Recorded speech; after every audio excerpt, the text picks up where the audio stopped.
Então, na última aula nós aprendemos um pouco sobre os vírus, né? E na aula de hoje nós vamos iniciar a bacteriologia, que é a parte da microbiologia que estuda as bactérias. Hoje nós vamos falar de estrutura bacteriana. Bom, então,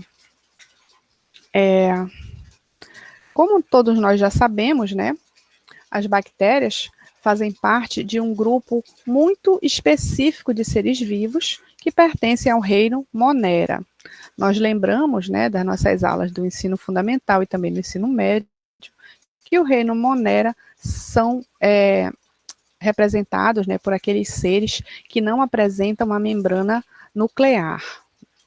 Então, esses indivíduos, né, esses seres vivos, eles representam os seres mais primitivos, justamente porque essa membrana nuclear, ela permitiu, a presença da membrana nuclear permitiu a compartimentalização do citoplasma celular em diversas organelas que possuem diversas funções, né, na fisiologia da célula, tá? Bom, então as bactérias, elas fazem parte, né, desse reino que são representantes, os seres que são unicelulares e também procariotos. Então, todas as bactérias são unicelulares e procariotos, ou seja, não apresentam a membrana nuclear.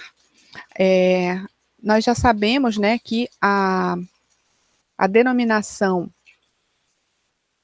que esses seres eles não possuem núcleo acaba sendo uma denominação errada, porque o núcleo representa o material genético e esses seres eles apresentam sim um núcleo, porém esse núcleo ele é disperso no citoplasma, tá?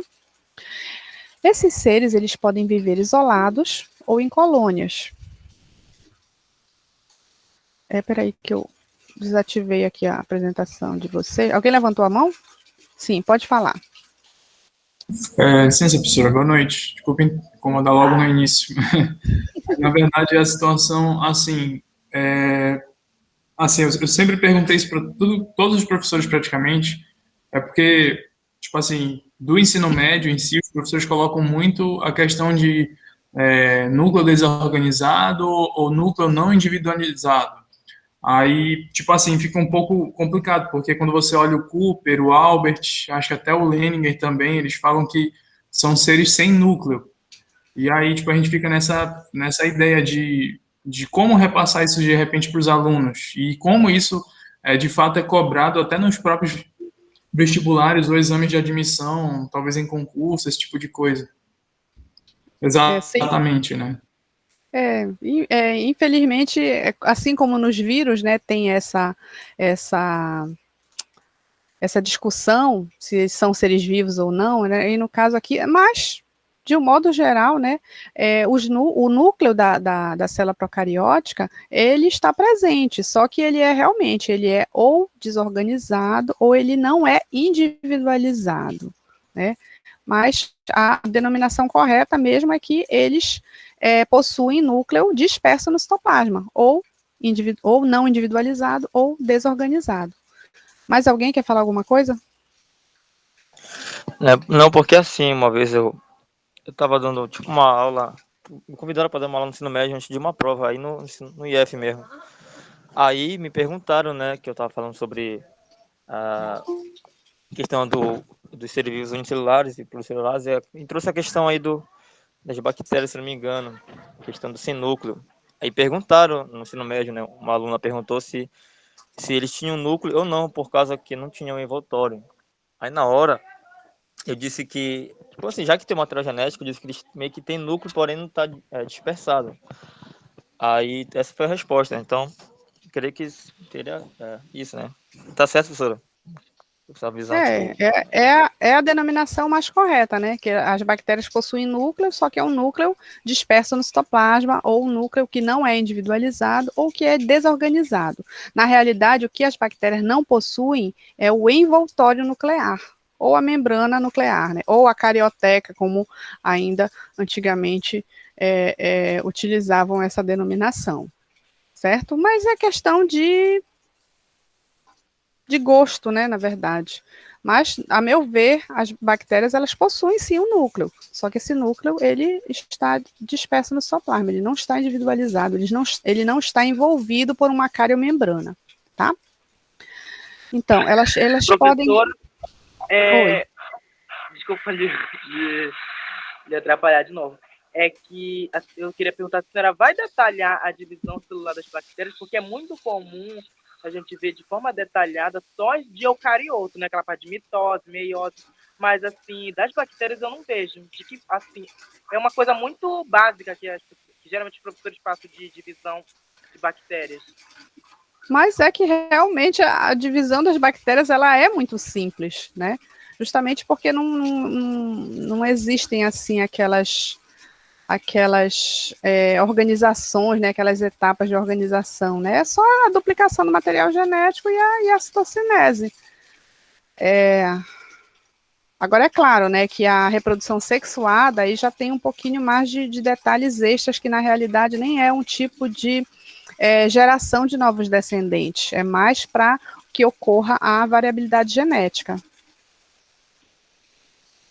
Isso aí a gente vai ver na aula de genética bacteriana. Oi, pode falar, Lucas. Professor, assim, em relação vamos dizer assim, a conexão entre domínios e reinos, né? Porque, por exemplo, você colocou aí que estão divididos em eubactérias, arquibactérias. Isso são, no caso, dois grandes domínios, né? Que são colocados no ensino superior para a gente. Só que no ensino médio você aprende isso como reino monera. Tipo, inclusive, você colocou ainda agora lá. Então, assim, fica um pouco... Eu não sei qual exatamente a informação que a gente tem que colocar para os alunos do ensino médio, de repente. Quer dizer, então, que o reino monera contém dois domínios e o domínio eucária contém 4 reinos. Fica um pouco confuso isso, de repente. Mais ou menos assim. Na realidade, quando eu ministro a aula de classificação de seres vivos para o ensino médio, eu falo das várias formas de classificação, né? Desde lá de Linneu, em animais e vegetais, né? E aí, depois eu falo do sistema mais aceito, né, que é o sistema de 5 reinos, mas que além desse sistema de 5 reinos, existe também essa divisão por domínios. Só que nesse caso, os domínios, né, das arqueobactérias e das eubactérias seriam 2 domínios, e o eucária seria o terceiro domínio que estariam presentes todos os outros grupos de seres vivos. Entendi, professor. Diferenciar basicamente esses 2 tipos de bactérias, né? Basicamente esses 2 tipos de bactérias, já que eles estavam inseridos, né, num único grupo, que no caso seria o reino monera, porém, né, existe uma diversidade muito grande, de bactérias para que elas sejam enquadradas num único grupo, né, ou num único reino. Então, por isso que foi introduzida, né, essa nova forma de classificação. Mas, normalmente, no ensino médio, eu comento sobre todas as formas, né, de classificação, os sistemas de classificação de seres vivos. Aí fica a critério de vocês, né, ou do livro didático que está sendo utilizado, mas, de um modo geral, a gente pode introduzir essa informação para o aluno, sim, sem problema nenhum, tá? Bom, então, essas bactérias, né, elas podem ser divididas nas bactérias verdadeiras e nas arqueobactérias, que são as bactérias primitivas, né, fazendo parte lá aí de 2 domínios diferentes, né. De modo que as eubactérias são as bactérias que nós estamos acostumados a lidar, que são utilizadas para produção de alimentos, na indústria alimentícia, na indústria de medicamentos, enquanto que as arqueobactérias são aquelas bactérias primitivas, cuja grande parte, né, já foi extinta, mas que ainda existem muitos representantes desse grupo ainda vivendo em ambientes totalmente inóspitos, né, onde praticamente nenhum outro ser vivo consegue sobreviver, né. Então, as arqueobactérias representam um grupo bastante heterogêneo, apesar, né, de que as eubactérias estão mais presentes no nosso cotidiano, são as mais conhecidas. Dentre as bactérias as arqueobactérias, né, nós temos vários representantes que são anaeróbios, nós temos representantes aeróbios, temos representantes autotróficos e heterotróficos, e também temos bactérias que têm afinidade por elevadas temperaturas, temperaturas altíssimas. Nós temos bactérias que têm afinidade por ambientes extremamente ácidos, onde nenhum outro tipo de ser vivo conseguiria sobreviver, ambientes extremamente básicos, e temos também bactérias fotossintetizantes, né? Então, todas elas têm habilidades em sobrevivência em ambientes inóspitos, apesar, né, de que muitas acabaram aí se extinguindo durante toda a história desse grupo. Bom, as eubactérias são as que nós estudamos, né, na microbiologia, justamente porque elas têm interesse médico justamente por causarem doenças, provocarem diversos tipos de alterações patológicas no organismo. Tem também interesse industrial e comercial, porque muitas são utilizadas para a produção aí de diversos materiais, tanto alimentícios quanto na indústria farmacêutica, na indústria de medicamentos. Então, as células bacterianas, elas apresentam diversas estruturas, né, apesar de não serem estruturas tão complexas e tão bem definidas como as estruturas das células eucariontes. Algumas dessas estruturas são específicas para algumas espécies, e algumas dessas estruturas são essenciais ou não à sobrevivência da bactéria, tá? E a partir daí, a gente vai detalhar. São incluídas, né? Nas eubactérias, as cianobactérias. Sim, são eubactérias, tá? Então, a estrutura bacteriana representa basicamente a estrutura da célula procariótica, né, que a gente já vem estudado tanto aí desde o nosso ensino fundamental. Então, a característica principal da célula procariótica é a ausência da membrana nuclear, e essa membrana nuclear, né, vocês aprenderam em evolução celular, que essa membrana nuclear, ela possibilitou a formação de diversos compartimentos no interior da célula eucariótica, tá? Então, por esse motivo, por a célula bacteriana não possuir a membrana nuclear, ela não apresenta também organelas ligadas a essa membrana nuclear, como, por exemplo, né, mitocôndrias, plastos, entre as outras organelas membranosas. Então, o núcleo bacteriano não é circundado, não é rodeado, não é delimitado por uma cariomembrana, de modo que o DNA, ele se encontra totalmente desorganizado e totalmente disperso no citoplasma, tá? Ele não é organizado na forma de um cromossomo verdadeiro, né, que vocês também já devem ter aprendido que os cromossomos, eles são constituídos de DNA e proteínas, e essas proteínas, elas ajudam justamente na compactação e no enovelamento dessa molécula de DNA. Então, os cromossomos verdadeiros, eles são altamente compactados, espiralados, né, e estão presentes em todas as células eucarióticas, enquanto que o DNA bacteriano, ele é uma fita de DNA, geralmente circular, que se encontra lá no emaranhado do citoplasma bacteriano. Então, aqui um desenho esquemático, né, bem simples, tá, que a gente vai detalhar no decorrer da aula. Então, de dentro para fora, nós temos o nucleoide, né, que é a região onde se encontra a maior concentração de DNA, geralmente na microscopia eletrônica, esse nucleoide, ele é observado de uma forma mais clara, né, justamente porque existe uma menor concentração de ribossomos, onde esse nucleoide, ele está presente. Além do nucleoide, que é o material genético principal da célula bacteriana, algumas bactérias podem apresentar um plasmídio. Então, o plasmídio é uma molécula de DNA extracromossomal, geralmente pequena, circular, que contém poucos genes e que normalmente não é essencial à sobrevivência da bactéria, tá? A gente vai detalhar também esse plasmídio mais para frente. Professora, a gente sabe que o flagelo do espermatozoide, ele é constituído de microtúbulos, né? Sim. E no caso das bactérias, já que a bactéria não tem o centríolo, qual é a composição desse flagelo bacteriano? É proteína, é flagelina. É uma proteína específica, né, que a bactéria pode produzir, né, geralmente com a informação contida no cromossomo bacteriano, que é uma informação, né, genética, ou seja, uma informação que ele vai transmitir para os seus descendentes, tá? É uma proteína específica, diferente dos microtúbulos do cromossomo, do flagelo do espermatozoide, que é uma célula eucariótica, tá? Então, nesse caso aqui, de dentro para fora, nós temos ainda, né, disperso o citoplasma, né, onde estão dispersos o cromossomo bacteriano, os plasmídios, e também outras estruturas como os ribossomos. Então, basicamente, nós dizemos que a única organela presente na célula bacteriana, né, é o ribossomo, justamente porque ele é responsável pela síntese de proteínas.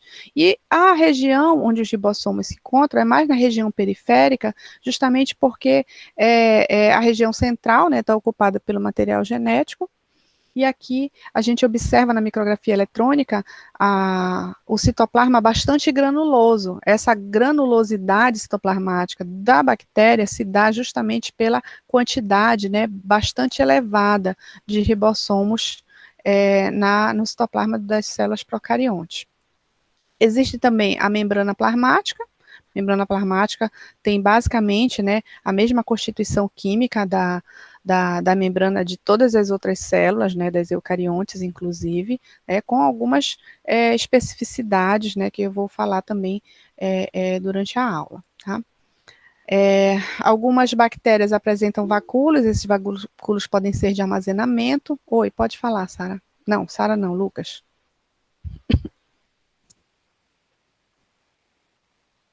Justamente, inclusive, esses vacúolos aí, porque normalmente na classificação de bactérias, né, você precisa diferenciar eucarioto de procarioto, aí é dito que os procariotos não têm né, nenhum tipo de organela, e alguns ainda, já vi professores, por exemplo, de ensino médio, que são famosos, assim, inclusive dizendo que ribossomo não era organela citoplasmática, e ao mesmo tempo ele dizia que o vacúolo, aliás, que no caso os procariotos, né, o reino Monera não possuía organelas, e justamente por isso essa pergunta do vacúolo aí, que era justamente o que você ia falar. Os vacúolos, na realidade, são regiões citoplasmáticas onde ocorre concentração de determinados tipos de substâncias, né? Geralmente substâncias de armazenamento, substâncias que a bactéria pode utilizar, né, como fonte de energia, que ela está guardando aí para utilizar como fonte de energia.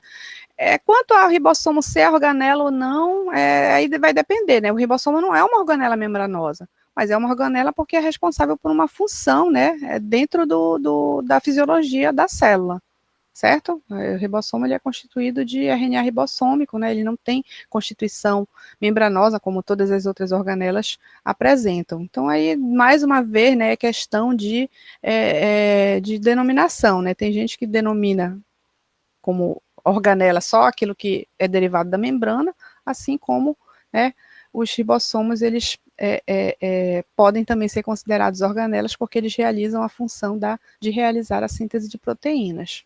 Tá? Então, quanto ao vacúolo da célula bacteriana, ele não é semelhante ao vacúolo da célula eucariótica, no caso, o vacúolo da célula vegetal, tá? Ele é justamente como eu falei, ele representa uma região onde ocorre concentração de determinadas substâncias para que ocorra, né, a utilização dessa substância, né, às vezes até mesmo para a produção da cápsula, que algumas bactérias conseguem produzir, tá?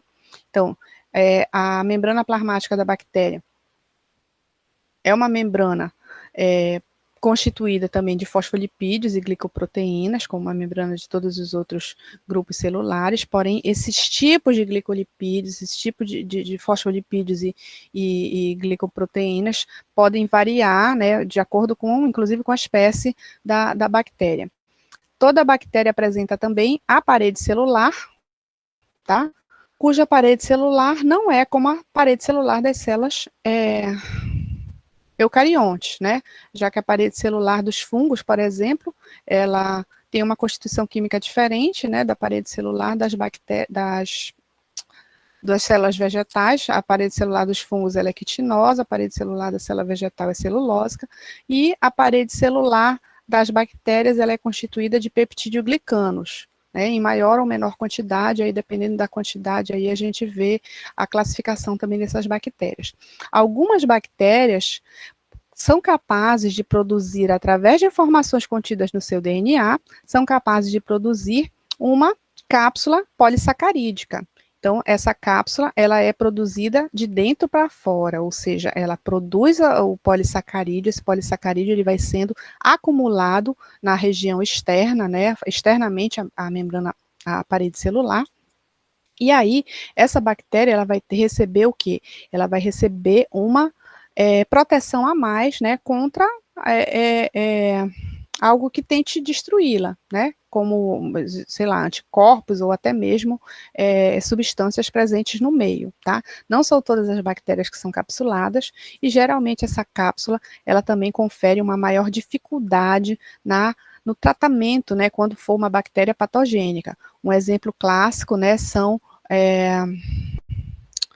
o Mycobacterium tuberculosis, que é uma bactéria que produz cápsula e que todo mundo sabe, né, que o tratamento é um tratamento bastante longo, um tratamento prolongado, um tratamento difícil, inclusive de ser mantido, porque os antibióticos são antibióticos fortes, são antibióticos que geram uma série de efeitos colaterais, de reações adversas, e a pessoa tende a abandonar o tratamento quando a pessoa já se sente melhor dos sintomas. Porém, isso é muito grave, né? Todo mundo já sabe que antibiótico-terapia, ela deve ser realizada, né, de forma exatamente como ela foi prescrita, justamente para evitar a proliferação de bactérias resistentes àquele antibiótico. Algumas bactérias possuem flagelo, não são todas as bactérias que são flageladas, tá? E algumas também são capazes de produzir pílis ou também fímbrias, dependendo, né, da função desse pílis ou dessa fímbria. Ela pode ajudar na adesão da bactéria, por exemplo, ou também pode ser utilizada na troca de material genético entre uma bactéria e outra, tá? Aqui vamos detalhar melhor, né, aqui numa maneira tridimensional, tá? Aqui o citoplasma, lembrando que o citoplasma, perifericamente, geralmente ele é granuloso, por conta da grande quantidade de ribossomos. Aqui o material genético, geralmente na região central ou nucleoide. A membrana plasmática, que seria essa mais clarinha, aqui.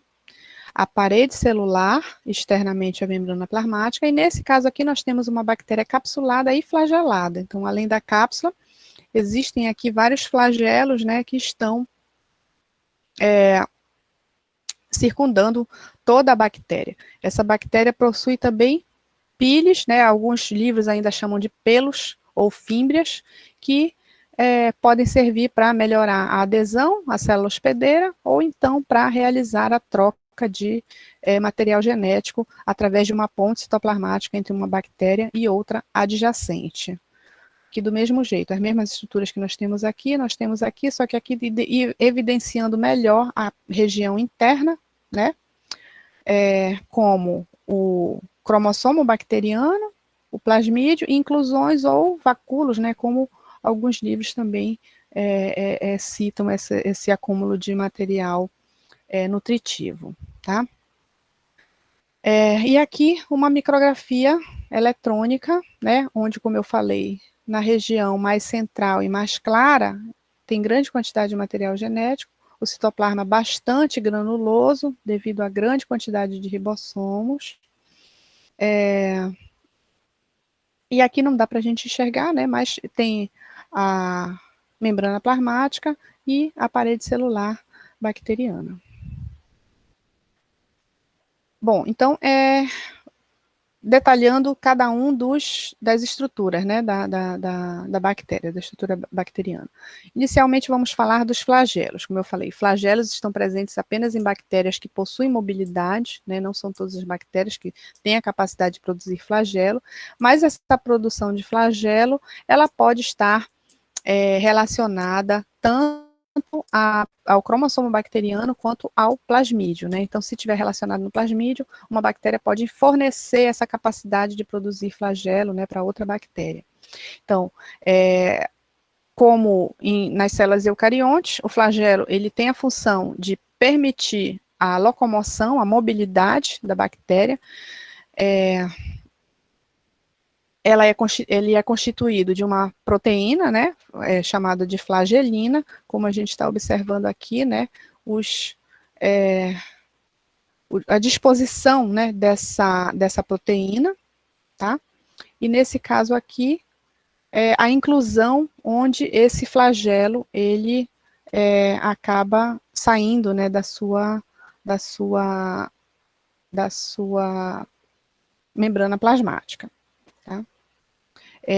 Então, o flagelo, ele é muito importante para que a bactéria consiga alcançar novos hábitats, né, ambientes diferenciados e lá acabarem se reproduzindo e gerando uma nova população ou uma nova um novo local para elas conseguirem habitar. Então, ele movimenta a bactéria. Logicamente, esse movimento ele só é favorecido no meio líquido, né? Podendo fazer com que a bactéria se movimente a uma velocidade de até 100 micrômetros por segundo, o que é equivalente a cerca de 3.000 vezes o seu comprimento por minuto, tá? Então, assim, a bactéria consegue se espalhar, né, e colonizar diversos tipos de ambiente.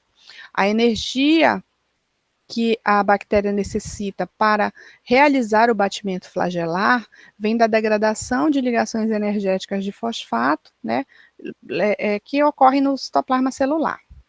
A motilidade, ela pode ocorrer ao acaso ou por quimiotaxia, tá? Como assim ao acaso? Ela pode começar o batimento flagelar e se movimentar de forma totalmente desordenada, sem nenhum tipo de orientação, ou ela pode ser orientada por uma atração química, tá? Quimiotaxia é justamente, né, essa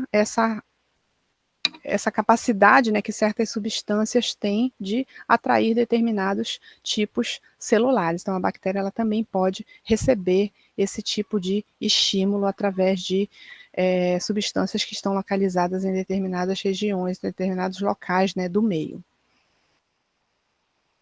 Quanto à inserção desses flagelos, as bactérias elas podem ser classificadas em atríqueas, monotríqueas, anfitríqueas, lofotríqueas e peritríqueas. As bactérias atríqueas são aquelas que não são flageladas, então elas são bactérias imóveis, né, como os cocos, por exemplo. Os cocos eles não são flagelados, tá? As bactérias monotríqueas são aquelas bactérias que apresentam um único flagelo, então geralmente esse flagelo, né, ele é longo, né, delgado e está localizado em uma determinada região específica da bactéria. As bactérias anfitríqueas são aquelas que possuem um flagelo em cada uma das extremidades, então nesse caso aqui nós temos um vibrião na realidade, né, porque ele tem um formato levemente circular, e aqui nós temos um espirilo ou espiroqueta, onde existe a inserção de um flagelo em cada uma das extremidades, né, mais alongadas da estrutura bacteriana, tá? As bactérias lofotríqueas apresentam um tufo de flagelos em uma ou em ambas as extremidades, né? Então a gente observa aqui a inserção de 4 flagelos, né, em apenas uma das regiões aqui desses bastonetes. E as peritríqueas, elas possuem diversos flagelos, né? Elas são cercadas por vários flagelos ao longo de toda a sua extensão, tá? Como a gente observa aqui e aqui, tá? Lógico que essas bactérias, elas geralmente são parasitas, né? E elas conseguem se espalhar, né, pelo nosso organismo, graças à presença desse flagelo. Agora, esse hábitat, né, geralmente ocorre de acordo com a afinidade que elas vão ter por determinados tipos de ambiente. Por exemplo, existem muitas espiroquetas que são causadoras de infecções urinárias, né? Então, como eles vivem no ambiente interno da bexiga, causando uma cistite, por exemplo, né? Então elas vão conseguir se locomover com bastante facilidade, né, na urina que está sendo depositada na bexiga, que depois será eliminada. Elas são identificadas, né, através de um simples exame de urina, né, através da urinálise, onde, após a centrifugação ou sedimentação, elas podem ser observadas ainda em movimento, né, no microscópio. Geralmente, essa infecção urinária, ela vai estar acompanhada da presença de leucócitos também na urina, né, que podem ser identificadas também, podem ser acusadas também no exame de urina de rotina normalmente, tá? Dependendo do tipo de bactéria que está causando essa infecção urinária, às vezes é necessário realizar um exame mais detalhado, né, para que ocorra o tratamento mais adequado, que é um exame conhecido como antibiograma. Mas, geralmente, os médicos eles já têm noção de quais, né, são os tipos de antibióticos que acabam sendo mais eficazes naquele exame. Então, normalmente, o antibiograma ele só é pedido no caso de uma reinfecção ou de uma... ou quando o antibiótico ele não faz efeito, né? O antibiótico prescrito não faz efeito. A pessoa vai no médico, se queixa de infecção urinária, o médico passa o antibiótico, faz o exame, né? Passa o antibiótico. Se mesmo assim a infecção urinária não cessou, aí ele pede o segundo exame, que é o antibiograma, que inclusive nós vamos ter uma aula sobre isso, que é a aula de controle de populações bacterianas, que é justamente, né, a melhor forma que se tem de se tratar, né, a proliferação dessas bactérias no nosso corpo. A segunda estrutura são as fímbrias, ou píris, ou como eu falei, né, alguns livros ainda chamam de pelos, que representam organelas filamentosas que são mais curtas e delicadas que os flagelos, constituídos de uma proteína denominada pilina, né? Então, o nome da proteína está relacionado com a estrutura, né, justamente porque está presente somente nessa estrutura. Então, as fímbrias, elas estão presentes em muitas bactérias, principalmente nas bactérias gram-negativas. Bactérias gram-negativas é uma classificação que é baseada após, né, a bactéria ser submetida a um método de coloração chamado coloração de Gram, tá? Então, é um método que a gente vai detalhar, a gente vai aprender e vai identificar por que existem bactérias que são gram-negativas e por que existem bactérias gram-positivas e qual a característica estrutural de cada uma delas. Então, essas fímbrias, elas podem ser removidas sem comprometimento da viabilidade celular e elas também se regeneram rapidamente, tá? Então, elas não fazem parte, né, das estruturas vitais das bactérias, mas elas conferem justamente a vantagem dessas bactérias conseguirem se aderir mais rapidamente à sua célula hospedeira, ou invadir mais rapidamente determinado tecido, ou até mesmo trocar material genético, né, para que ocorra, né, a variabilidade genética, que é algo que elas não apresentam, né, quando ocorre apenas a divisão binária. Eles se originam... Oi, pode falar, Lucas. Professora, a gente percebeu que os vírus, né, eles fazem a dissorção na célula, depois eles acabam se juntando, membrana, ou no caso do bacteriófago, jogando só o material genético para dentro da célula. No caso das bactérias, você disse que ela vai na célula hospedeira, como é que exatamente funciona isso? Faz uma, como é que chama aquilo? Tipo os macrófagos, quando eles englobam... Fagocitose. Endossitose. Isso, fagocitose. Isso. Ela pode. Existem bactérias que estimulam a fagocitose, né? Só que na realidade, quando ela chega lá dentro, ela acaba não sendo destruída, né? Então ela penetra na sua célula hospedeira por fagocitose. Agora, existem bactérias que não necessariamente necessitam estar dentro de uma célula, elas podem estar colonizando apenas aquele tecido ou aquele órgão, né? Então, no caso, as fímbrias, elas ajudam a reconhecer esses tecidos justamente por conta, né, do reconhecimento de determinadas estruturas naquele tecido ou aquele órgão em que ela precisa se instalar e se proliferar. Ela pode, só mais uma dúvida em relação a isso também, ela pode de repente então se proliferar na matriz extracelular, independentemente de repente adentrar na célula? Sim, ela pode se proliferar na matriz extracelular, ela pode se proliferar na luz, né, do órgão, né, do órgão-alvo, no caso, mas aí ela vai conseguir reconhecer, né, as condições ambientais e saber que aquelas condições estão ideais para que ela realmente realize essa proliferação, como eu falei, como no caso de uma infecção urinária, né, de uma cistite, que é uma infecção da bexiga. A infecção urinária, ela tem várias, digamos assim, vários níveis, né, então ela pode ocorrer na uretra, pode ocorrer causando uma uretrite, ou pode ocorrer na bexiga, causando uma cistite, e pode, inclusive, chegar a causar uma glomerulonefrite, que no caso já está ocorrendo no glomérulo dos rins, né? Então, dependendo de quanto essa bactéria consegue avançar no trato urinário do indivíduo, ela vai provocar, né, infecções nos diversos órgãos. Certo? Nem todas as bactérias que causam uretrite causam cistite, assim como nem todas as bactérias que causam uretrite, algumas causam uretrite e cistite, podem não causar glomerulonefrite. Mas aí, a bactéria, para chegar até o glomérulo, lá no rim, ela precisa percorrer todo esse caminho, né? Então, geralmente, bactérias que são bactérias flageladas, são bactérias que conseguem reconhecer e se adaptar às condições do determinado órgão, certo?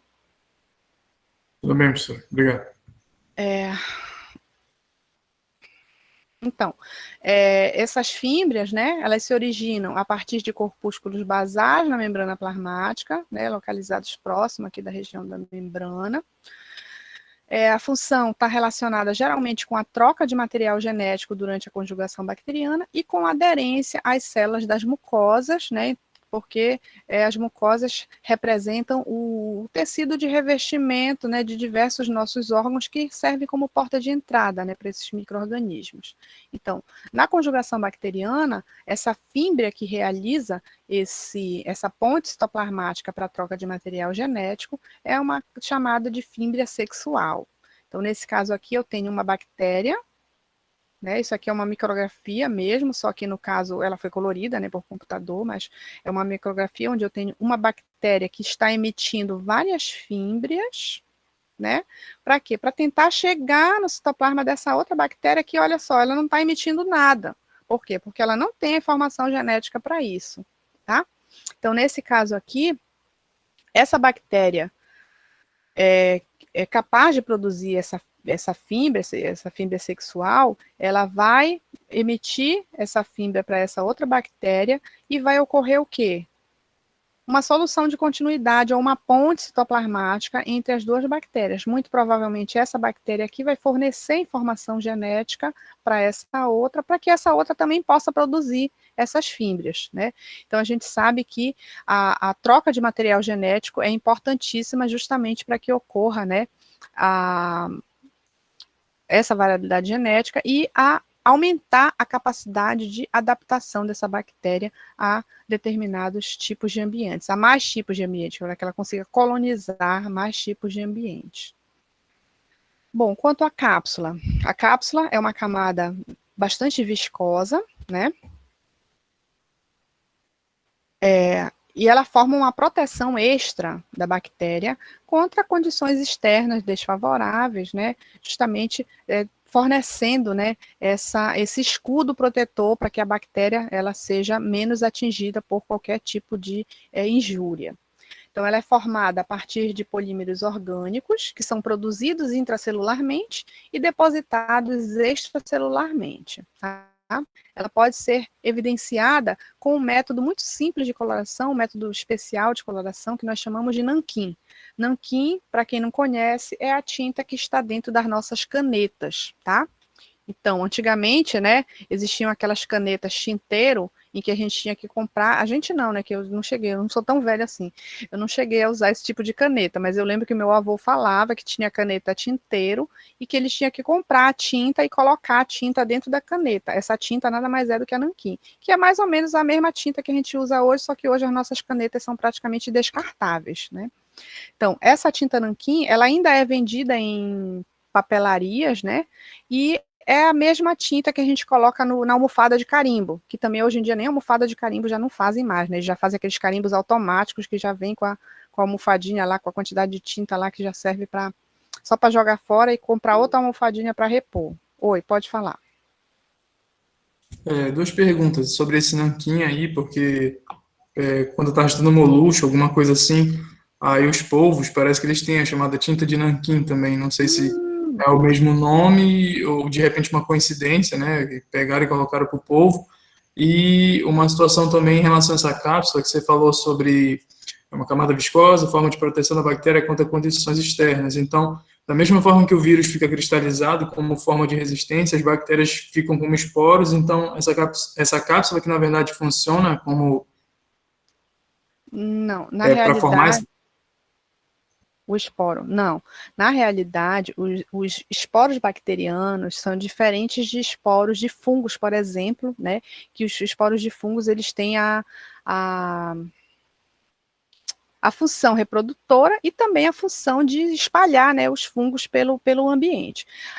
A cápsula bacteriana, desculpa, o esporo bacteriano é um tipo de esporo interno, que nós chamamos de endosporos. Então, ele é produzido a partir do momento em que a bactéria encontra um ambiente desfavorável. Não são todas as bactérias que são capazes de produzir esses endosporos, tá? Então, essas bactérias que são capazes de produzir endosporos, quando encontram um ambiente adequado, elas criam, né, essa camada protetora, enquanto que a cápsula bacteriana é uma estrutura presente na célula viva, é uma estrutura que está servindo para como armadura, né, para que aquela célula consiga sobreviver melhor no seu ambiente propício, no seu ambiente, que no caso é o hospedeiro, certo?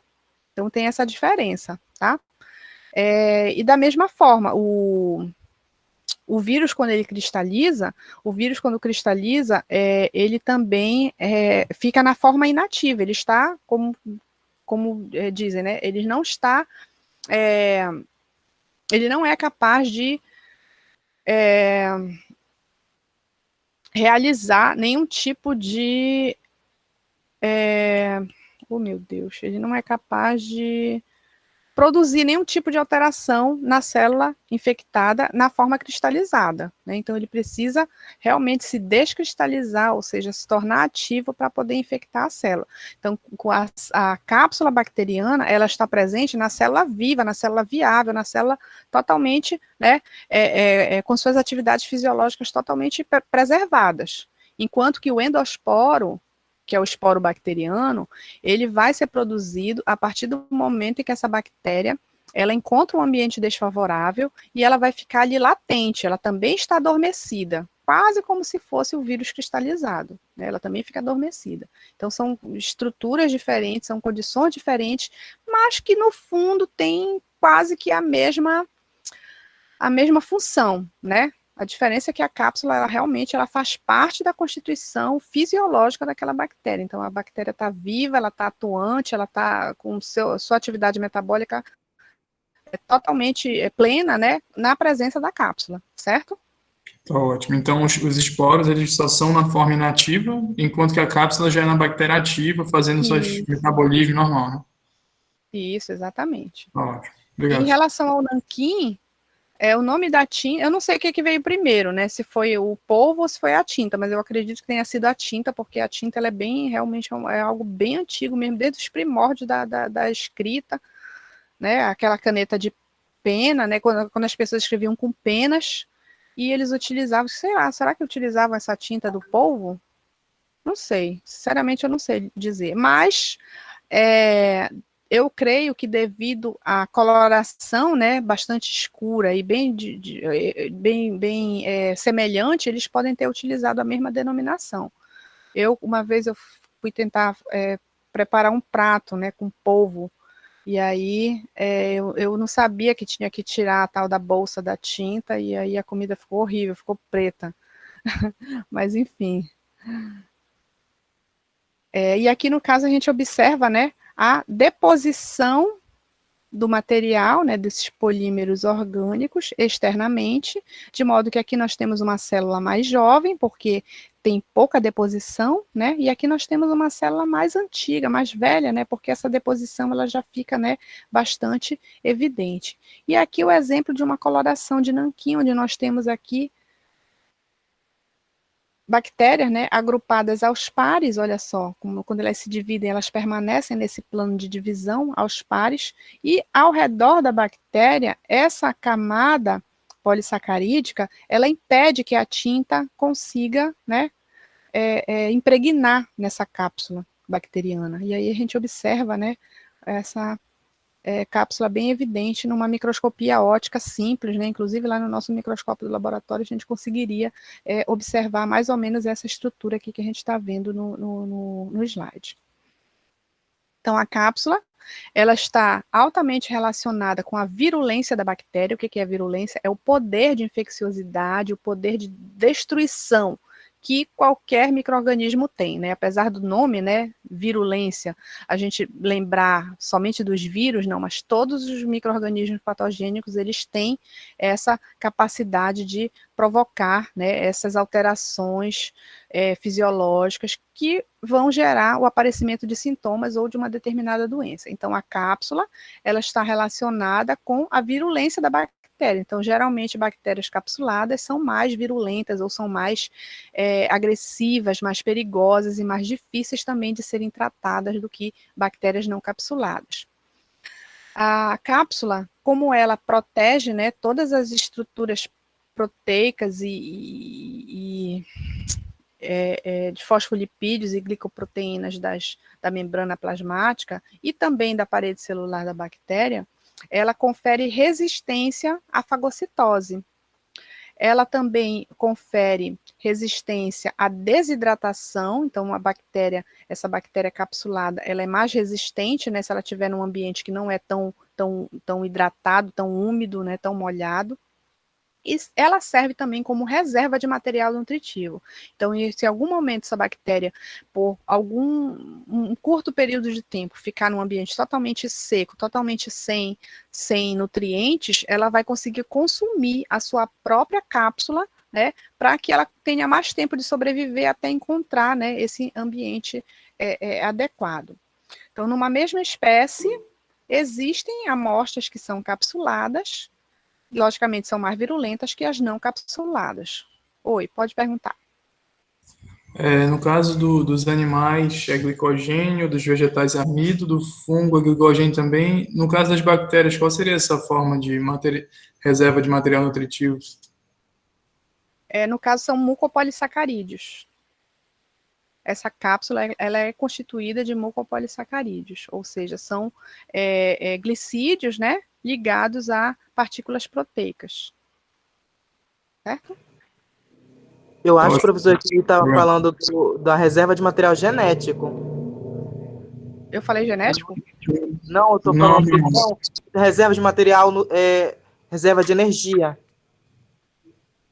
Material energético. Não, a cápsula, na realidade, ela não representa uma reserva de material nutritivo, mas se ela for submetida a um ambiente sem nutrientes, ela vai utilizar essa cápsula, ela vai consumir a cápsula como forma de obtenção de energia, entendeu? E qual seria a reserva de energia, então, de bactérias não encapsuladas? Acho que ficam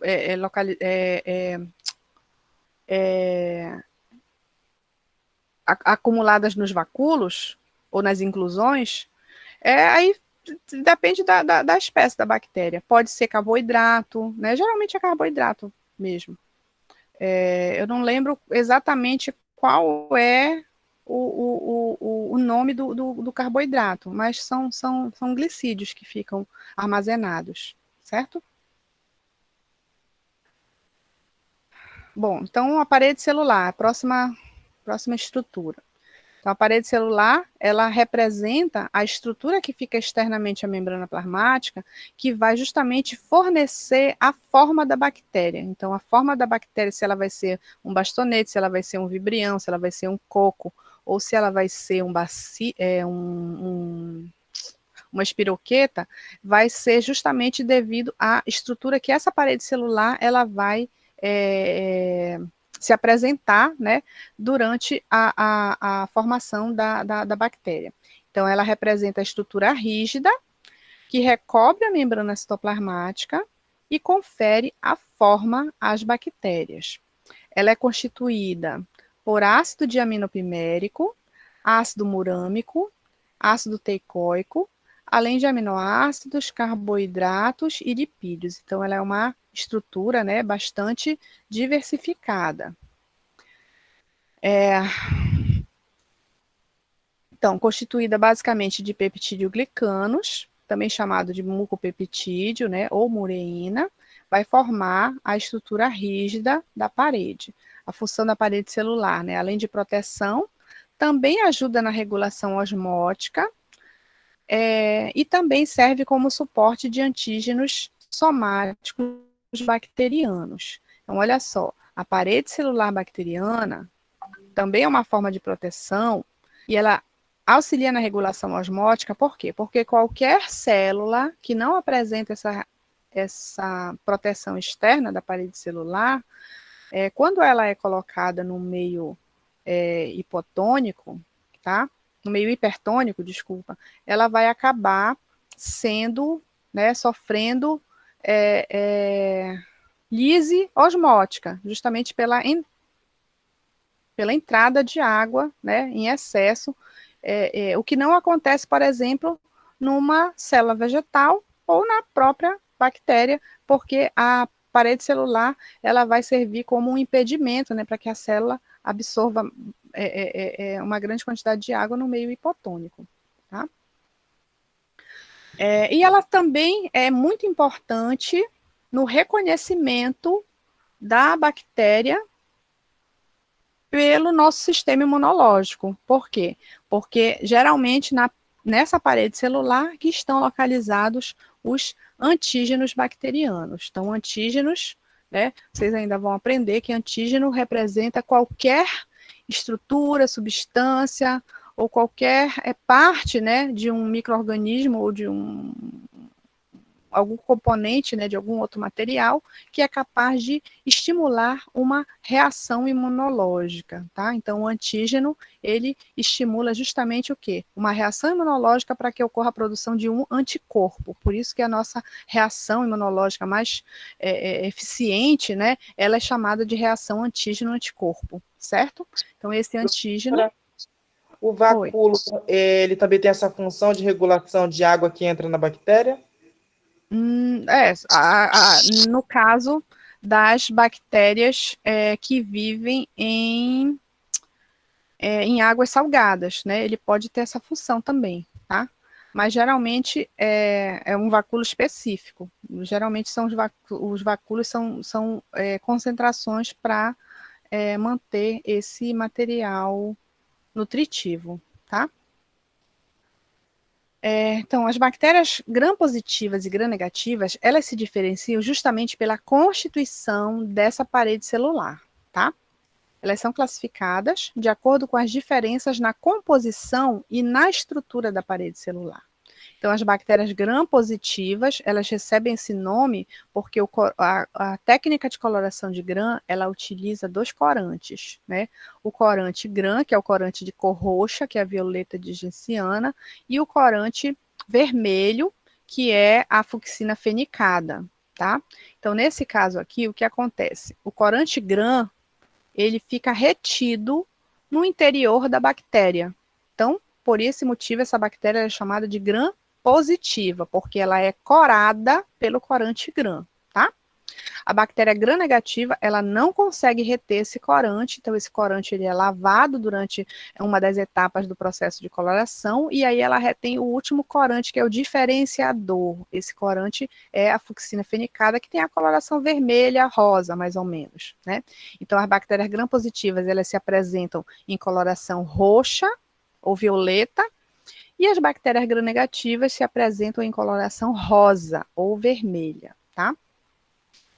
Então, essas bactérias gram-positivas, ou seja, aquelas que retêm o corante violeta, que é o corante gram, elas possuem mais peptidoglicano na sua parede celular. Então, elas possuem uma parede celular mais espessa e mais rígida do que as bactérias gram-negativas. Essa parede constitui o local de ação de alguns antibióticos, além de apresentar elementos básicos para a identificação sorológica. O que é a identificação sorológica? É justamente, né, onde ocorre a ligação do anticorpo ao determinado antígeno, né, para o qual ele foi produzido, e a partir daí pode ser realizado o exame sorológico, que é a identificação daquele anticorpo presente, né, no organismo, porque esse anticorpo ele foi produzido já a partir, né, de uma estimulação antigênica. Então, as bactérias gram-negativas são aquelas que não se deixam corar pelo corante gram. Então, elas não ficam violeta, elas ficam da cor do segundo corante, que é o diferenciador, que é a fucsina fenicada. Então, a parede celular, ela é menos espessa e mais complexa do que a parede celular das bactérias gram-positivas, tá? Por que menos espessa? Porque ela possui uma menor quantidade de peptidoglicano. Porém, ela é mais complexa porque a bactéria gram-negativa, ela apresenta uma membrana externa, tá certo? Então, essa membrana externa, ela recobre a fina camada de peptidoglicano e é justamente a presença dessa membrana que distingue as bactérias gram-negativas das gram-positivas. Essa membrana, ela também serve como uma barreira seletiva para a entrada de algumas substâncias na célula e ela pode causar efeitos tóxicos sérios em animais infectados. Então, né, a gente não pode pensar assim, a bactéria gram-positiva, ela tem uma parede celular mais espessa, né, então ela é mais perigosa. Não, na realidade não, tá? Justamente, devido à presença dessa membrana externa da bactéria gram-negativa, essa membrana externa, né, que possui diversos tipos de outras substâncias que a gram-positiva não possui, tá? Ela pode conter também o quê? Toxinas. Inclusive, uma das características, né, é justamente a presença de toxinas. Então, as bactérias gram-negativas, elas geralmente são mais agressivas ou mais prejudiciais, né? Infecções por bactérias gram-negativas são mais prejudiciais do que por bactérias gram-positivas, tá? Então, essa membrana externa, ela é composta por fosfolipídios, lipoproteínas e lipopolissacarídeos. A porção lipídica dos lipopolissacarídeos da membrana externa da bactéria gram-negativa, ela também é conhecida como endotoxina. Então, ela tem a função, né, de ser uma endotoxina. O que é uma endotoxina? É uma toxina que faz parte da constituição daquela bactéria, tá? Então, ela pode atuar, né, como um veneno, como uma toxina ou veneno, causando febre, diarreia, destruição de células vermelhas, né, ou glóbulos vermelhos ou hemácias, e pode até causar um choque fatal, né, principalmente se a pessoa for alérgica a determinados componentes dessa parede, tá? Dessa membrana, desculpa. Então, aqui nós temos o exemplo, né, da estrutura de uma parede celular, olha aqui. Então, aqui, né, nós temos a membrana plasmática, que seria essa branca, né, e aqui a parede celular da bactéria gram-positiva, onde a membrana plasmática é essa amarela, né, como a gente está observando aqui, e externamente, a membrana plasmática, nós temos uma camada relativamente espessa, representando a parede celular. Já na bactéria gram-negativa, nós temos uma membrana plasmática aqui em amarelo, nós temos uma fina camada do peptídeo glicano, que na gram-positiva era espessa, né? Aqui nós temos uma fina camada, e externamente nós temos uma outra membrana, uma membrana externa. Essa membrana externa, ela possui lipopolissacarídeos, tá? Que são constituídas, né, de um polissacarídeo O e do lipídio A. Essas estruturas aqui, elas podem, principalmente o lipídio A, elas podem agir como toxinas. Só que as toxinas, elas não são produzidas para serem liberadas no meio extracelular. Então, existem muitas bactérias que produzem toxinas para liberar, né, no meio extracelular. Essas bactérias, elas são... elas causam intoxicações, certo?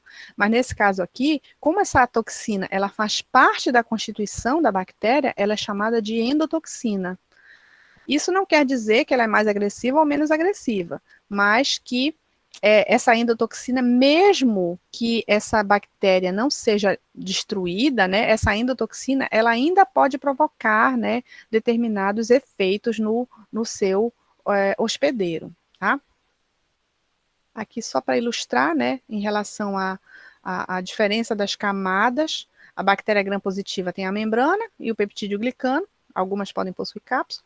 A bactéria gram-negativa também a membrana, o peptídeo glicano numa quantidade bem menor, né, uma camada bem mais fina, e a membrana externa. Da mesma forma, algumas também podem produzir a cápsula polissacarídica. E aqui uma imagem mais detalhada, né? Lembrando que esse peptídeo glicano, que faz parte da parede celular da bactéria, ele também vai apresentar o quê? Proteínas, né?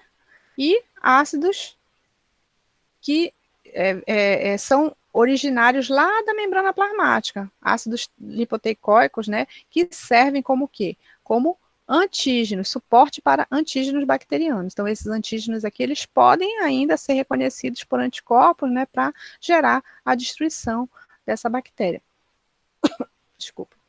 E aqui nós temos a bactéria gram-negativa com a membrana plasmática, o peptídeo glicano de forma mais fina, né, menos espessa, e a membrana externa, que já contém uma grande quantidade, né, de polissacarídeos que acabam, né, facilitando, né, a disseminação da bactéria, a invasão de tecidos e acabam também gerando, né,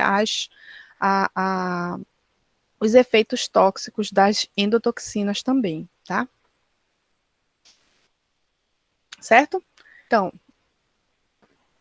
em relação à membrana plasmática, ou a membrana citoplasmática, ela tem uma espessura de aproximadamente 10 nanômetros, né, e separa a parede celular do meio intracelular ou citoplasma celular. Ela é constituída de fosfolipídios, 40% de fosfolipídios e 60% de proteínas. Ela é muito importante na permeabilidade seletiva da célula, ou seja, ela é capaz, né, de possuir aquelas proteínas transmembrana que auxiliam, né, no transporte de substâncias para o meio intracelular, né, então ela seleciona o que deve entrar na célula, e ela não apresenta esteroides na sua constituição química, né, então vocês aprenderam na bioquímica que as membranas celulares, elas apresentam, né, hormônios não, elas apresentam gorduras esteroides como colesterol, né, na constituição da sua membrana. Então, no caso aqui, nas bactérias não existe a presença desses esteroides. Então, de um modo geral, a estrutura da membrana bacteriana é basicamente a estrutura que nós aprendemos para as células eucariontes, né? A bicamada de fosfolipídios com proteínas, né? E glicídios também, e glicoproteínas na realidade, né? Fazendo parte aqui dessa estrutura, tá? Também a gente observa a estrutura trilaminar, né? Justamente por conta dessa bicamada, e aqui a região hidrofóbica e as duas regiões hidrofílicas. o que vai diferenciar é justamente apenas, né, os tipos de proteínas e os tipos de glicoproteínas que vão estar presentes aqui na membrana plasmática de uma bactéria, que é diferente das células eucariontes, tá? Então, da mesma forma que ela também se apresenta na forma de um mosaico fluido, né? Da mesma forma, esses fosfolipídios, eles apresentam movimentos, né? Movimento rotacional, movimento de deslocamento lateral e, em alguns casos, né? O movimento de uma camada para outra, chamado de movimento flip-flop. Porém, né? O que vai diferenciar é os tipos de carboidratos e proteínas que estão presentes nessas membranas, que são diferentes das membranas eucariontes. Quanto à função da membrana plasmática bacteriana, também transporte de solutos, né, através das proteínas transmembrana, que servem como canais de permissão ou não de determinadas substâncias. Essas proteínas são altamente específicas para um único tipo de molécula, ou para uma classe de moléculas. Elas têm função também, a membrana plasmática também tem a função de produção de energia, porque como as células bacterianas não possuem mitocôndrias, né, os citocromos que são responsáveis pela produção energética, eles estão aderidos justamente na membrana plasmática da bactéria. Então, a energia é produzida também por fosforilação oxidativa, muito análogo às mitocôndrias eucarióticas, só que não existe essa organela específica para que ocorra essa produção energética. A biossíntese da membrana plasmática se dá pela presença de enzimas ligadas à membrana, e ela também é importante, né, na duplicação do DNA. Então, existem algumas proteínas do complexo de duplicação do material genético que funcionam como enzimas, né, para a produção desse material genético, como a DNA polimerase, estão presentes também, né, na membrana bacteriana. A membrana bacteriana também é importante na secreção, principalmente de enzimas hidrolíticas. Essas enzimas, elas ajudam, né, na destruição do tecido, o que vai ser invadido, tá? Então, elas degradam macromoléculas no meio externo, degradam em compostos menores, que podem servir de nutrientes, né? Ou também produzem toxinas ou bacteriocinas e penicilinases, ou seja, existem várias enzimas presentes na membrana plasmática que servem, né, para quê? Para destruir ou inativar determinadas substâncias que serviriam, ou antibióticos, por exemplo, né, que serviriam para tentativa de destruir a bactéria. Então, é por esse motivo, muitas das vezes, quando a gente toma um antibiótico de forma errada, é o que acontece. Então, existem um grupo de bactérias que são resistentes àquele antibiótico, né?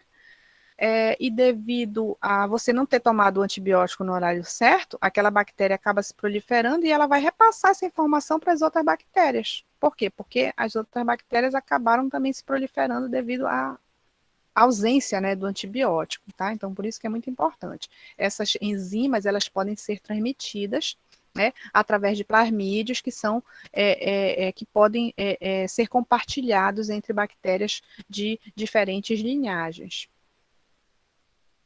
Essa membrana, ela pode apresentar também mesossomos. Mesossomos, né, para quem não lembra, são as invaginações, ou seja, são penetrações, prolongamentos da membrana bacteriana que vão em direção ao citoplasma bacteriano, né? Então, esses mesossomos representam invaginações múltiplas dessa membrana, que podem ser simples dobras, ou então estruturas tubulares e vesiculares que ajudam, né, na divisão da célula bacteriana. Oi, pode falar. Inclusive, uma dessas tem a ver com esses mesossomos também. São duas perguntas, na verdade. Em relação a esses mesossomos, eu não sei, eu li em algum lugar, ou algum professor, alguma coisa falou assim, que isso ainda estava meio que em estudo. Alguns autores parece que dizem que isso talvez fosse algum problema em relação a próprio preparo, vamos dizer assim, quando você vai fazer o preparo para visualizar no microscópio. Aí diziam que esse mesossomo seria tipo assim, um vestígio. Isso, algum vestígio extra, vamos dizer assim, que estivesse interferindo na visualização, não sei se de fato isso é verdade ou não. Enfim, independentemente disso, como você já estava falando, né? Então, seria tipo assim, os procariotos eles não têm citoesqueleto. Então, nessa questão de não ter citoesqueleto, uma das funções do citoesqueleto é, tipo assim, possibilitar algumas especializações de membrana plasmática, como a gente fala das microvelocidades e tal.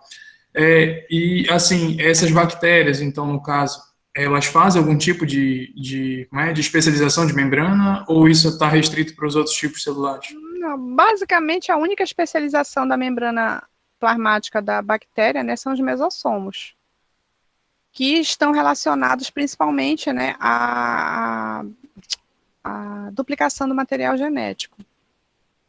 Né, mas sobre ser artefato de técnica, não sei te falar, não. Eu acho difícil, né, porque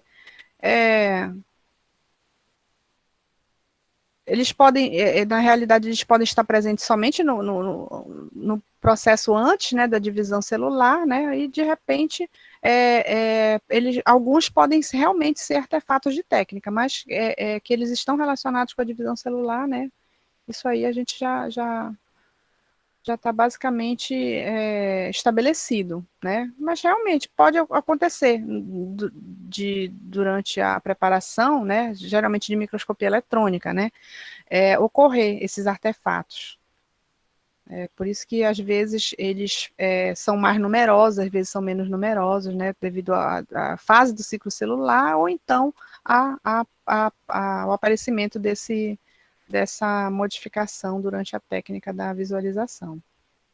Deixa eu ver quantos slides faltam, que na verdade já estão acabando a nossa aula, né? Eita, nem sei mais, que eu já mudei tudo aqui.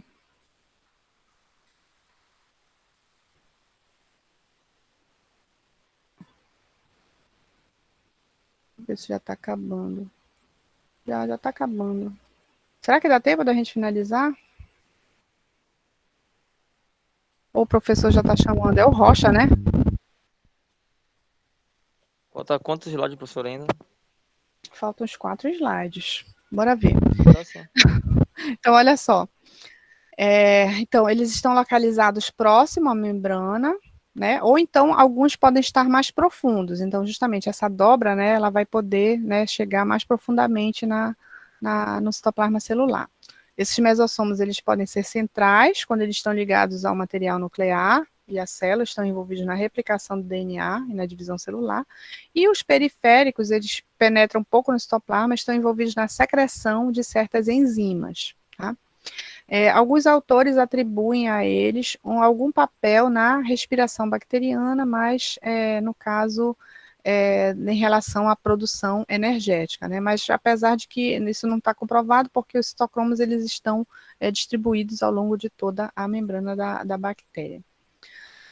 Dentre os componentes citoplasmáticos, né, a gente sabe que o citoplasma ele é constituído de um material altamente viscoso, né, com uma consistência gelatinosa, justamente devido à alta concentração de diversos tipos de substâncias, né, como ácidos nucleicos, proteínas, carboidratos, lipídios, íons inorgânicos, outros compostos de baixo peso molecular e várias partículas com várias funções, né, imersas nesse fluido. E é nesse fluido que ocorrem muitas reações químicas. Dentre as organelas citoplasmáticas presentes na bactéria, nós temos os ribossomos, os grânulos de reserva ou inclusões citoplasmáticas ou ainda vacúolos, né? Então, os ribossomos, eles estão presentes em grande número, por esse motivo geram uma aparência granular do citoplasma bacteriano. O conjunto de diversos ribossomos, durante a síntese proteica, está ligado a uma molécula de RNA mensageiro, recebe o nome de polissomo. Os grânulos de reserva, eles armazenam polímeros insolúveis, como glicogênio, amido, enxofre, enzimas, fosfato inorgânico e lipídios.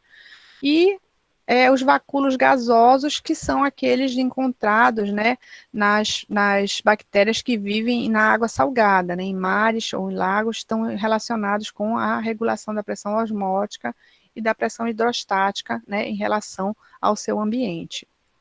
E o nucleóide, que é formado por fibrilas de DNA, esse DNA sempre em dupla hélice, né, como qualquer outra molécula de DNA, geralmente é uma única molécula de DNA circular, que constitui o cromossomo bacteriano. Essa molécula contém todas as informações necessárias à sobrevivência da célula e ela também é capaz de autoduplicação, né, no período que precede a divisão celular. Os plasmídios são moléculas de DNA circular, são menores que os cromossomos e não estão presentes em todas as bactérias. Os seus genes, eles não codificam características essenciais, ou seja, se eles forem retirados da bactéria, a bactéria continua sobrevivendo. Mas eles conferem vantagens seletivas, ou seja, alguma vantagem que favorece o desenvolvimento da bactéria num ambiente que outra que não teria o plasmídio não conseguiria sobreviver. Por esse motivo, eles são transferidos, né, durante a conjugação bacteriana. A autoduplicação do plasmídio, ela é independente da replicação do cromossomo. O seu número é variável, o tipo de gene presente no plasmídio também é variável, né? E ele pode se autoduplicar, né, antes de um processo de conjugação, justamente para que essa bactéria consiga doar essa informação para sua colega que teoricamente não tem, né? Quanto aos esporos, então os esporos bacterianos, eles se formam dentro da célula bacteriana, que são conhecidos como endosporos. Eles são exclusivos de bactérias do gênero Bacillus e Clostridium. Eles possuem uma parede celular espessa e, à microscopia óptica, eles são altamente refratários, ou seja, são muito brilhantes, justamente por conta, né, dessa constituição da parede celular deles, que varia um pouco na formação desses endosporos. E eles tornam a bactéria altamente resistentes a agentes físicos, como dessecação ou desidratação e aquecimento, e também agentes químicos, como antissépticos. Então, esses endosporos, eles surgem quando a célula bacteriana não se encontra em um meio ideal para o seu desenvolvimento. Então, aqui, ó, nós observamos a estrutura do endosporo, então nós ainda observamos, né, uma parte externa aqui da parede, da estrutura externa da membrana, da bactéria, né, e esse endosporo, ele está sendo produzido até que ele vai ser liberado. Quando ele for liberado, ele vai conseguir permanecer, né, naquele ambiente inadequado durante um longo período, né, dependendo de quão inadequado é esse ambiente, né, ele pode permanecer até anos nessa formação, tá? Então, inicialmente, né, antes da... Oi, pode falar. Não, professora, finalizei, eu já pergunto.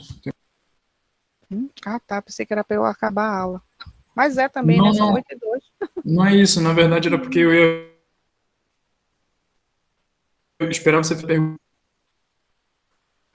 Tá, então, olha, durante a formação do endosporo, esse material genético, né, e toda a estrutura essencial para a sobrevivência da bactéria, ela vai ser isolada numa parte do citoplasma bacteriano, tá? Ao invés de ocorrer a divisão celular normal, ele vai ser isolado.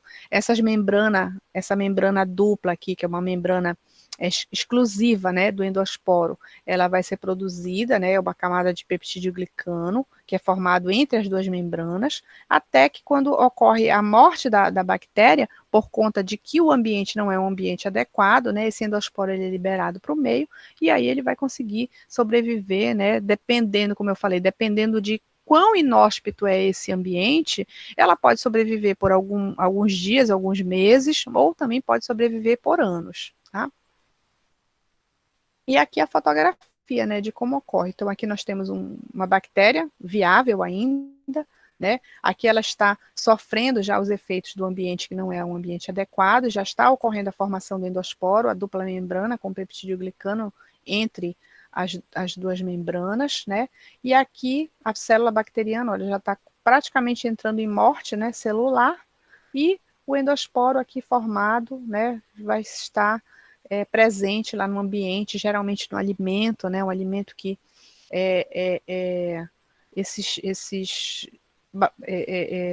clostrídeos, eles costumam contaminar. E aí, então, né, se esse ambiente for favorável ao endosporo, ele pode permanecer até por vários anos, né? De modo que quando ele encontrar o seu hospedeiro, ele consiga ainda se tornar viável. Oi, pode falar. Justamente agora, assim, aí, duas perguntas, então. Em relação ao endosporo, é como se a bactéria percebesse que ela vai morrer naquele ambiente, ela duplicasse o material dela dentro e aí forma uma estrutura, depois ela joga essa estrutura para fora e o resto morre. É isso que acontece? Mais ou menos, não é que ela percebe que ela vai morrer, é que ela reconhece que aquele ambiente não está favorável. Ela percebe que ela vai morrer, tá? Ela reconhece que aquele ambiente não está favorável, e aí ela começa a produzir essa estrutura de proteção no seu interior. E aí, o fato dela liberar o endosporo vai ocorrer naturalmente com a morte bacteriana, certo? Entendi. E a outra pergunta era, você falou de Clostridium, aí que tem essa estrutura, né? Eu lembrei do botulismo, que quando você olha as Exatamente. latas entufadas, então, quando você encontra, de repente, sei lá, nesses conservados, às vezes, de palmito, essas outras coisas que ficam um tempão lá e a lata fica tufada. Então, tudo aquilo ali deve estar cheio de talvez, esses endosporos aí, dessas bactérias. Pode estar. O Clostridium é uma bactéria, né, que é relativamente bastante comum no nosso alimento, né, porém a condição ideal para ela produzir, né, a toxina botulínica é uma condição de anaerobiose, que é justamente o que é encontrado dentro das latas, né. Aí, nesse caso, se as latas, na realidade, todas elas recebem uma proteção, tá? Essa proteção é interna, né? Quando a gente pega dentro da lata, a gente vê que ela é bem lisinha, né? Dentro, é justamente essa proteção que impede que essa bactéria se prolifere, né? Porque o Clostridium botulinum, ele está presente no solo e ele está presente também nas estruturas de ferro, das latas e das tampas dos frascos de palmito, por exemplo. E aí, se ocorrer esse ferrugem, né, e no ambiente de anaerobiose, aí a toxina botulínica é produzida e ela pode provocar, né, diversos, como é que eu posso dizer, diversos danos, né, ao sistema nervoso, já que é uma toxina neurotóxica, certo? Mais alguma dúvida, gente? Eu preciso finalizar a aula, que já acabou meu horário.